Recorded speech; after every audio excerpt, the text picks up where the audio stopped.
Time now for the weekly options alert. Joining us for that is Alan Neckman of Agora Financial. Nice to have you on the show today, as always. Thanks, Ange. What's your trader talk for us? More market melt-up. You love that. The stock market is strong, but we have not seen new relative lows in the fear factor, the VIX. So that's very much a positive sign. Let's remember the VIX was down below 9 in 2017. So more downside in that VIX, more upside in stocks. You are a professional trader, so you know how to play this kind of a market. What's the strategy here? Buy time. That's what we've been doing. Then in the money options have given us a significant payoff on even modest moves in the underlying stock.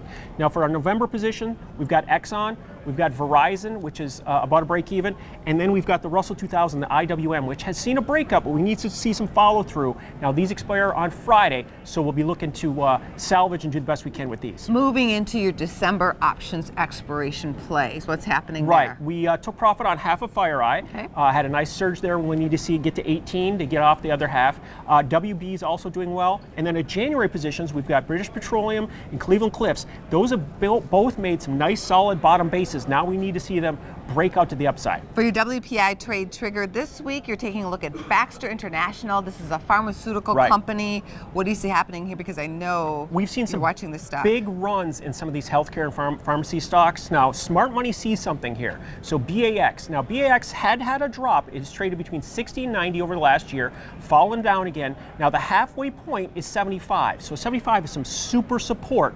We're leaning on that, looking at a December call, a December 75 call, about 40 days of time. This stock is up 20% for 2019, so it is a strong stock, but it is 10% off the top. Now, there's a gap up above where it had some problems with earnings.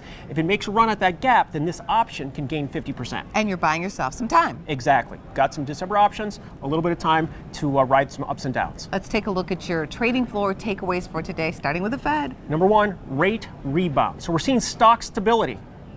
Let's pause and just enjoy that for a minute. It's true. The 10-year note is back near 2% after that big dive. So that's a very healthy sign of stability. And moving on to number two. Sign of stability again. Gold is gone. It's gone back below the $1,500 level, and it's hanging out at $1,450. There's less worry, and that had given that gold market a spark, but not so much anymore. And number three. Final four fall. Now, it's interesting because we've had 3 consecutive quarters with negative earnings growth, and we're forecast to have the fourth quarter also negative, but the stock market's at all-time highs. Let's look out to 2020, because first quarter we're looking for 5% earnings growth, and second quarter 7% earnings growth. So the markets look forward, so that should give us a boost, and that's what we want to see. One more fundamental flurry in the stock market rally. Well, we want to see more of you. Thanks so much, Alan Neckman. Thank you.